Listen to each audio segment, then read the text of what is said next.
Halo teman-teman calon guru penggerak, teman-teman hebat, salam guru penggerak. Pada saat ini saya ingin menjelaskan tentang diseminasi budaya positif, merupakan tugas dari modul 1.4 budaya positif aksi nyata. Dan pada kesempatan ini saya ingin berbagi praktik baik dengan rekan-rekan guru di satuan pendidikan saya yang tentu saja nanti akan saya jelaskan lebih terperinci dalam video berikut ini.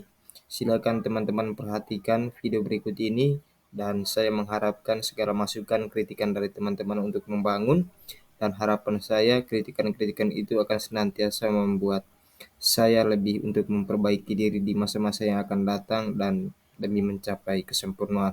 Silakan saksikan dan saya mohon dari teman-teman semua untuk menanggapi balik dari video berbagi praktik baik yang saya telah lakukan. Terima kasih. Atas waktu dan kesempatan yang sudah diberikan kepada kita semua untuk hadir pada siang hari ini, bahwa sebentar lagi kita akan mulai materi kita pada siang hari ini dalam rangka aksi nyata diskriminasi positif yang akan sebentar lagi dibawakan oleh Pak Alfons selaku guru penggerak angkatan 11. Maka dari itu, sebagai penguatan pembahasan materi kita pada siang hari ini, saya beri kesempatan untuk Ibu Wakil Kurikulum selaku perwakilan dari Kepala Sekolah pada siang hari ini. Waktu dan kesempatan saya berikan. Selamat siang untuk kita semua. Salam sejahtera. Assalamualaikum warahmatullahi wabarakatuh. Yang saya banggakan, calon guru penggerak angkatan 11 SMA Negeri 2 Lembah Selatan, yang saya cintai rekan-rekan guru SMA Negeri 2 Lembah Selatan. Pada kesempatan yang pertama, patutlah kita mengucap syukur kepada Tuhan karena atas berkat dan penyertaannya, sehingga pada siang hari ini kita bisa berkumpul di sini untuk mengikuti diseminasi budaya positif dari calon guru penggerak. Budaya positif adalah salah satu fondasi dasar dalam pembentukan karakter siswa. Siswa dibentuk di sekolah. Itu artinya karakter siswa dimulai di sekolah, sehingga terwujudnya disiplin positif di sekolah. Maka dengan itu saya minta rekan-rekan guru untuk bersama-sama menyimak apa yang disampaikan oleh calon guru penggerak angkatan 11, karena ini sangat berguna untuk kemajuan sekolah kita ke depannya. Maka dengan itu saya atas nama pimpinan lembaga SMA Negeri 2 Lembah Selatan membuka kegiatan diseminasi budaya positif secara resmi. Selanjutnya saya berikan sepenuhnya kepada pemateri kita pada siang hari ini, Pak Alfonsius Selvi selaku guru penggerak angkatan 11. Waktu kesempatannya saya berikan. Baik, terima kasih kepada Pak Yos selaku master seremoni pada kegiatan diseminasi budaya positif berbagi praktik baik pada hari ini. Untuk kesempatan yang pertama, saya ucapkan terima kasih banyak kepada rekan-rekan guru, kepada Ibu Wakil yang telah meluangkan waktunya untuk bersama-sama kita berbagi pada diseminasi budaya positif kali ini. Teman-teman yang saya hormati, di pendidikan guru penggerak angkatan 11 mengharuskan kami untuk berbagi praktik baik, dan salah satunya di modul 1.4 kami harus berbagi praktik baik tentang materi yang kami dapat, yang kami paham, untuk memahami hal yang sama kepada teman-teman sekalian juga. Dan di materi modul 1.4 budaya positif ini saya ingin menjelaskan nanti beberapa hal. Yang pertama, bahwa budaya positif itu merupakan perwujudan dari nilai-nilai atau keyakinan universal yang diterapkan di sekolah. Budaya positif diyakini mampu menciptakan kolaborasi antara orang sekolah juga orang tua. Jadi budaya positif ini sangat penting sekali untuk diterapkan di sekolah, dan tentu saja sebelum itu diterapkan, yang pertama dan utama adalah kita sebagai pendidik harus memahami secara utuh bagaimana budaya positif itu sendiri.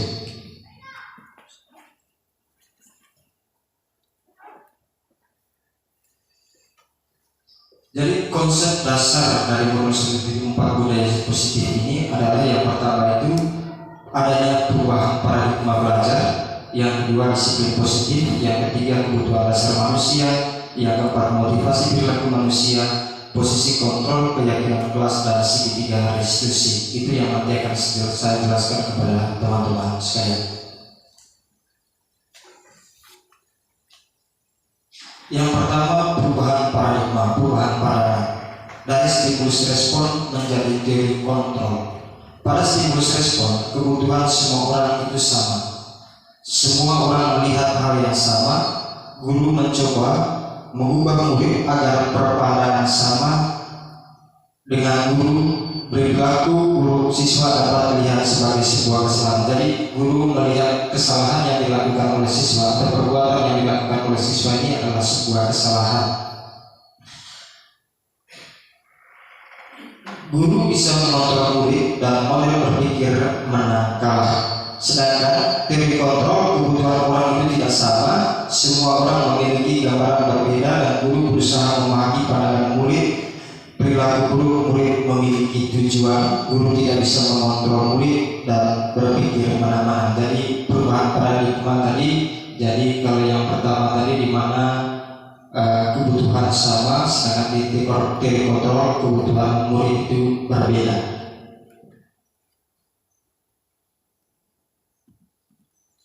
Yang kedua adalah disiplin positif. Makna disiplin positif cenderung diartikan sesuatu yang dilakukan seorang pada orang lain untuk mendapatkan kepatuhan.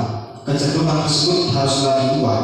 Sebagai pendidik, kita harus menciptakan anak-anak yang memiliki disiplin diri, yang berasal dari dalam diri anak sendiri atau intrinsik, sehingga mereka dapat berperilaku dengan mengacu nilai-nilai kebajikan, bukan dengan apa yang kita hargai atau pencapaian suatu tujuan ataupun menghindari dari rasa tidak nyaman. Jadi disiplin positif itu bukan untuk menghindari dari rasa tidak nyaman, tetapi dilakukan berdasarkan apa yang diyakini yang menjadi nilai kebajikan universal.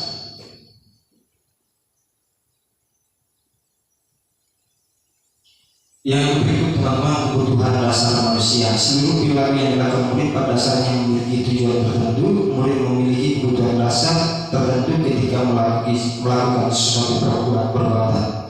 Jadi teman-teman, di modul ini diyakini bahwa segala tindakan oleh murid yang timbul murid itu mempunyai dasar. Dasarnya apa? Karena ada sesuatu yang tidak terpenuhi. Apa sesuatu itu? Itulah kebutuhan dasar manusia. Dan kebutuhan dasar manusia ini dibagi dalam 5. Yang pertama adalah kebutuhan bertahan hidup. Bertahan hidup ini berkaitan dengan makan minum. Jadi ini berkaitan dengan kebutuhan kita semua. Yang kedua adalah kebutuhan cinta dan kasih sayang atau love and belonging. Yang berikut adalah pemasangan atau kebutuhan pengakuan atas kemampuan. Yang keempat kebutuhan kebebasan, dan kelima kebutuhan kesenangan atau kebutuhan akan merasa senang. Jadi teman-teman, semua yang dilakukan oleh siswa, perilaku yang tampak itu diyakini ada salah satu dari kebutuhan 5 kebutuhan ini yang tidak terpenuhi.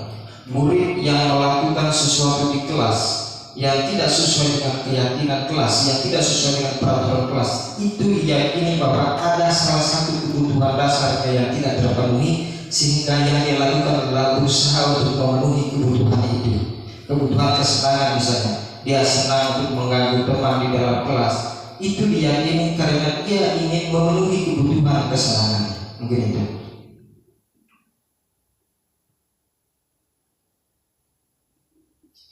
Jadi teman-teman, itu adalah motivasi perilaku manusia.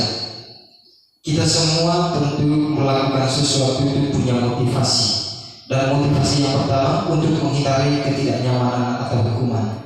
Bisa saja kita datang ke sekolah tepat waktu itu untuk menghindari hukuman atau untuk menghindari ketidaknyamanan antara pimpinan kita dengan kita, maka kita datang ke sekolah. Itu juga adalah salah satu bentuk motivasi saya datang ke sekolah tepat waktu, ya supaya saya tidak dimarahi oleh warga misalnya, atau supaya saya tidak dimarahi oleh pimpinan. Yang kedua adalah untuk mendapatkan penghargaan dari orang lain. Ada yang melakukan sesuatu itu untuk mendapatkan penghargaan. Bisa juga motivasinya seperti itu. Saya dapat waktu ke sekolah melakukan sesuatu peraturan agar nanti saya mendapatkan reward dari bangga atau mendapatkan reward dari kepala sekolah sebagai guru terbaik. Itu juga adalah salah satu motivasi. Yang ketiga adalah untuk menjadi orang yang mereka inginkan dan menghargai diri sendiri dengan nilai yang mereka percaya. Ada yang mengikuti aturan disiplin datang ke sekolah itu bukan karena untuk mendapatkan reward, bukan juga untuk menghindari sesuatu yang tidak baik, untuk menghindari hukuman, tetapi dia lakukan itu karena merasa terpanggil. Kita sebagai guru, bagaimana dia merasa terpanggil untuk selalu setia, selalu taat, dan selalu merasa diri bagaimana dia harus menjalankan tugas dan fungsinya sebagai guru.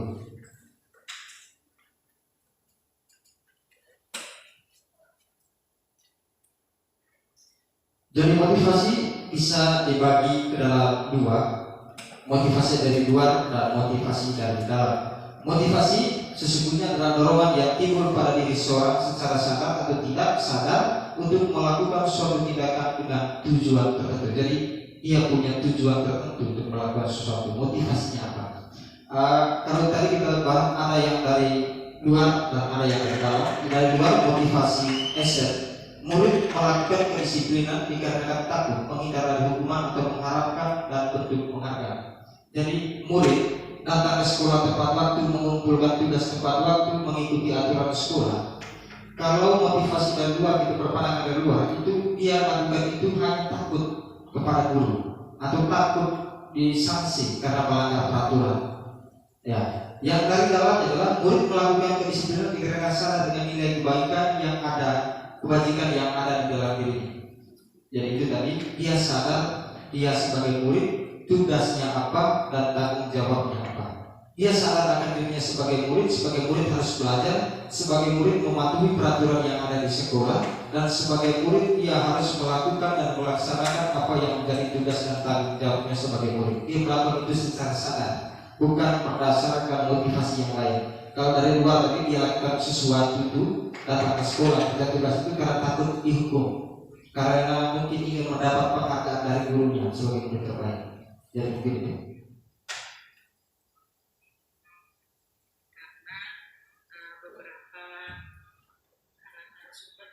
Teman-teman, semua permasalahan ataupun tindakan yang timbul dari siswa, kita bisa menanganinya dengan berbagai macam cara. Dan salah satu caranya adalah dengan pendekatan restitusi.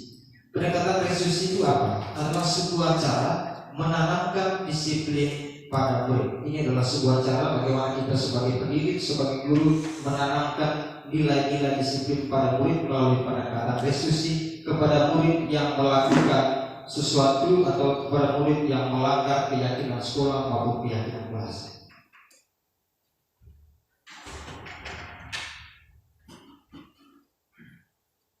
Jadi restitusi adalah proses menciptakan kondisi bagi murid untuk memperbaiki kesalahan mereka sehingga mereka bisa kembali pada kelompok mereka dengan karakter yang lebih kuat. Mungkin itu yang dimaksud dengan restitusi. Ciri-ciri restitusi. Bagaimana ciri-ciri restitusi? Yang pertama adalah menguatkan dan fokus pada solusi. Yang kedua fokus pada karakter, bukan pada tindakan. Yang berikut bukan menebus kesalahan, tapi belajar dari kesalahan. Yang berikut mencari kebutuhan dasar yang mendasari tindakan.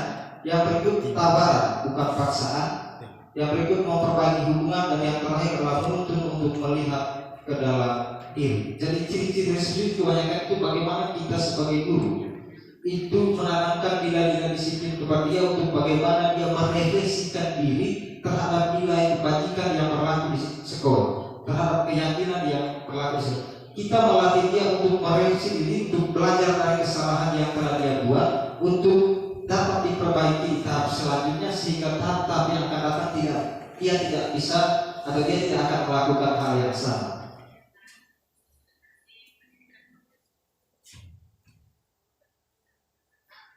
Baik, di sini saya jelaskan sedikit terkait perbedaan kasus yang dimana murid datang terlambat ke sekolah. Kalau hukuman, murid disuruh pergi ke depan kelas, guru marah-marah ke murid disuruh menulis, saya tidak akan terlambat lagi sebanyak 100 kali. Sedangkan konsekuensinya adalah guru memberikan posisikan berada dalam kelas selama jam istirahat berlangsung, guru tugaskan murid untuk menghormati peraturan. Sedangkan kalau restitusi, guru menanyai keyakinan kelas yang telah disepakati dan guru membantu menyelesaikan masalah. Murid terbuka dan menghormati dirinya dan orang lain. Teman-teman yang saya hormati, ada 5 posisi kontrol. Posisi kontrol ini adalah bagaimana kita memposisikan diri ketika kita berhadapan dengan murid yang melanggar keyakinan sekolah atau keyakinan kelas. Kita berada di posisi mana? Bisa berada di posisi penghukum, pembuat merasa bersalah, teman, pemantau, atau manajer. Jadi teman-teman, saya ingin refleksi sedikit ke belakang. Mungkin Pak Paul selama ini berhadapan dengan murid yang merasa yang melanggar keyakinan sekolah itu seringkali berada di posisi mana? Apakah penghukum, pemantau, manajer, atau kalau saya pribadi selama ini saya refleksi saya sering ke penghukum. Siswa yang melanggar keyakinan sekolah, saya memberi mereka langsung hukuman. Kenapa saya lakukan itu? Karena saya belum tahu sebelumnya tentang bahwa ada posisi yang lain yang bisa saya terapkan. Selama mengikuti cara guru penggerak ini, pendidikan guru penggerak, saya paham tentang posisi kontrol kita sebagai guru dan kita bisa memilih salah satu dari 5 posisi kontrol itu. Dan tentu saja hal yang paling diharapkan adalah kita bisa memilih sebagai manajer.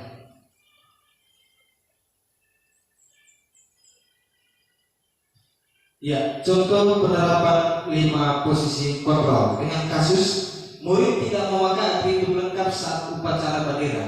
Saat upacara apel seni, murid tidak memakai dasi ataupun topi. Lalu kita sebagai guru memposisikan diri sebagai apa? Apakah sebagai penghukum, teman, ataupun manajer maupun lain sebagainya? Kita lihat sebagai teman atau sebagai penghukum. Pertama, patuhi peraturan sekolah, berdiri barisan lain. Jadi kita menghukum dia dengan tidak ikut terlibat dalam barisan sebagaimana mestinya. Barisan khusus, kamu baris di situ. Itu sebagai penghukum. Yang kedua adalah sebagai teman. Dari kasus yang sama, ketika posisi kita sebagai teman, kamu lagi, jangan gitu dong. Ayo gabung dengan yang lain. Untung ada itu. Jadi dia tetap dipersilakan untuk bergabung berbaris dengan yang lainnya dalam satu kelompok. Jadi tidak terpisah seperti penghukum tadi. Yang berikut adalah membuat rasa bersalah. Berapa kali ibu bilang sama kamu, ibu kecewa sama kamu. Jadi saya sudah katakan berulang kali pada kamu kalau harusnya itu harus pakai yang lengkap, topi, dasi, sepatu. Saya kecewa sekali sama kamu. Itu membuat dia merasa bersalah. Yang berikut adalah pemantau. Kamu sudah melanggar peraturan sekolah, kamu tahu konsekuensinya. Nanti saya cek kerjakan apa yang seharusnya kamu lakukan. Jadi pemantau ini dia lebih ke konsekuensi daripada kesalahan yang telah dilakukan. Ketika dia tidak memakai sepatu, ketika dia tidak memakai topi dan dasi, maka ada konsekuensi yang sudah diatur. Yang berikut adalah sebagai manajer. Apakah kamu tahu kesalahan kamu? Apa kira-kira pendapatmu? Bagaimana cara kamu memperbaiki kesalahan kamu? Tanya kepada dia. Kamu tahu kesalahan yang telah kamu lakukan? Tahu, misalnya tahu Pak. Oke, kalau kamu tahu bagaimana cara kamu memperbaiki kesalahan kamu? Melatih dia untuk bertanggung jawab, merefleksikan diri tentang kesalahannya dan bagaimana cara dia memperbaiki kesalahan itu. Kita melatih dia bertanggung jawab. Mungkin itu teman-teman.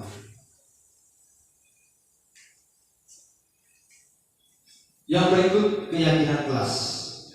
Sesuatu yang diyakini bersama yang berasal dari pernyataan pikiran untuk menjadi nilai-nilai kebaikan untuk diturunkan ke dalam kelas. Teman-teman, keyakinan kelas itu pertama dia bersifat abstrak. Ya, memang abstrak itu tidak dapat dilihat tetapi dapat dipahami dan tentu saja harus dilaksanakan. Yang kedua adalah berupa pernyataan universal. Pernyataan umum, dia tidak khusus. Dia harus pernyataan umum yang berlaku baik laki-laki maupun perempuan.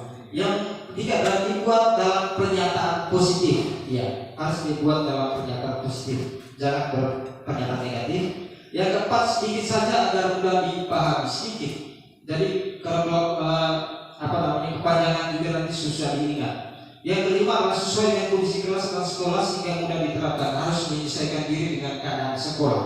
Yang keenam, semua warga sekolah atau warga kelas dilibatkan saat membuat keyakinan kelas. Jadi mereka dilibatkan saat membuat keyakinan kelas. Usahakan keyakinan kelas yang dibuat ini merupakan hasil pikiran dari siswa-siswi, bukan hasil pikiran kita sebagai pendidik, tetapi hasil pikiran mereka. Kamu menginginkan nanti pada saat pembelajaran yang akan datang, selama pembelajaran agama atau bahasa Jerman, kamu menginginkan apa? Apa yang kamu inginkan kelas ini? Kamu menambahkan kelas yang seperti apa? Yang disiplin Pak, catat. Artinya keyakinan kelas ini lahir dari pikiran mereka, lahir dari kemauan mereka, bukan lahir dari guru.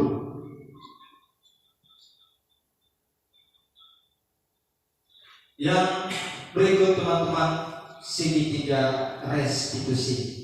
Jadi segitiga restitusi mungkin saya di awal tadi sudah jelaskan. Saya ingin mempertepat bahwa suatu proses dialog yang dijalankan oleh guru akan dapat menghasilkan murid yang mandiri dan bertanggung jawab. Ada 3 tahapan restitusi. Yang pertama adalah menstabilkan identitas, yang kedua validasi tindakan yang salah, dan yang terakhir adalah menanyakan keyakinan. Menstabilkan identitas ini sesungguhnya berdasarkan prinsip membuat kesalahan adalah bagian dari proses belajar. Jadi kesalahan itu adalah wajar karena itu adalah bagian dari proses. Kita tahu pertama itu berbuat salah itu wajar. Kedua, tidak ada manusia yang sempurna, semua pasti pernah melakukan kesalahan. Yang ketiga, Bapak juga pernah melakukan kesalahan. Yang keempat, Bapak tidak mau mencari siapa yang salah, tapi Bapak ingin mencari solusi dari permasalahan ini. Yang kelima, kamu berhak merasa begitu. Ini kita lakukan agar bagaimana kita menstabilkan identitas yang ada dalam dirinya. Bukan berarti membenarkan, tidak, tetapi kita menstabilkan apa yang ada dalam dirinya. Kemudian nantinya kita pelan-pelan untuk bagaimana membuat dia berbuat baik, atau sebaliknya dengan menanyakan yang lain, misalnya menanyakan keyakinan yang berlaku di kelas maupun di sekolah. Kita nanti berbuat dia untuk merefleksikan diri. Yang berikut adalah validasi tindakan yang salah. Berdasarkan prinsip setiap perilaku berupaya memenuhi suatu kebutuhan tertentu. Tadi saya jelaskan bahwa semua tindakan atau perilaku yang dihasilkan oleh anak-anak itu merupakan berusaha untuk memenuhi kebutuhan dasar. Tadi ada 5 kebutuhan dasar. Yang pertama, kamu pasti punya alasan mengapa kamu melakukan itu. Itu yang kita tanyakan kepada dia. Kamu itu melakukan sesuatu atau kamu pukul dia, itu pasti kamu punya alasan kenapa kamu pukul. Kalau terjadi kamu pukul misalnya. Kamu terlambat sekolah, pasti kamu punya alasan kenapa kamu terlambat. Gitu. Yang kedua adalah padahal kamu bisa melakukan yang lebih buruk dari ini. Ya, kalau misalnya ada teman yang ganggu kemudian dia marah, bisa kita bisa padahal kamu bisa melakukan hal yang lebih buruk dari ini. Kamu bisa pukul dia, kamu bisa hantam dia. Yang ketiga adalah kamu patut bangga karena telah melindungi sesuatu yang paling penting buat kamu. Jadi misalnya ada siswa yang mencoba untuk menyontek tetapi dia marah-marah kepada temannya, maka terjadilah perkelahian. Maka kita bisa validasi tindakan kepada dia adalah kamu bersyukur karena kamu telah melindungi sesuatu yang penting. Penting itu apa? Karena kamu telah melindungi ujian jawaban kamu yang bagaimana kamu bisa mempertanggungjawabkan nanti kepada guru kamu. Yang keempat adalah kamu melakukan karena mempertahankan sesuatu yang penting. Mungkin ini misalnya.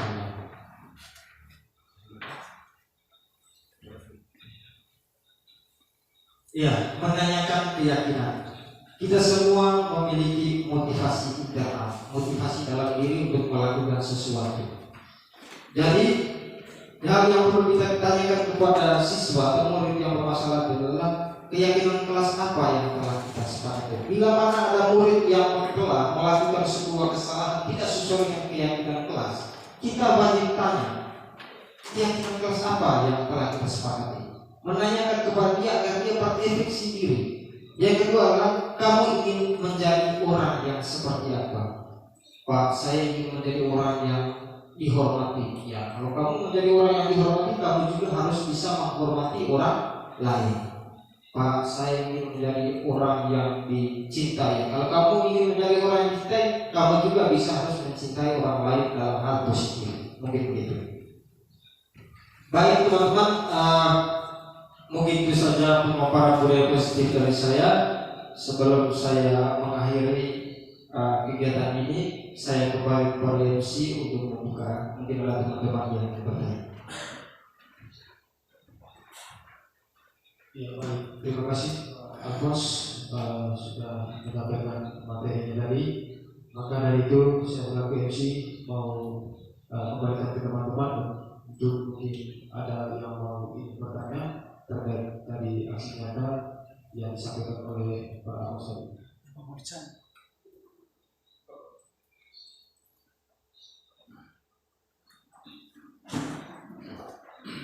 Baik, terima kasih kepada MC. Terima kasih juga kepada Pak Alfons yang sudah menyampaikan materi berkaitan dengan budaya positif. Nah, menarik yang telah disampaikan oleh Pak Alfons tadi berkaitan dengan keyakinan kelas. Nah, yang menjadi pertanyaan saya, Pak, kira-kira kenapa harus buat keyakinan kelas? Apakah peraturan sekolah atau kelas itu tidak bisa membuat siswa itu menjadi lebih disiplin atau harus kita buat dalam bentuk keyakinan kelas? Saya minta penjelasan lebih lanjut dari Pak Alfons. Terima kasih.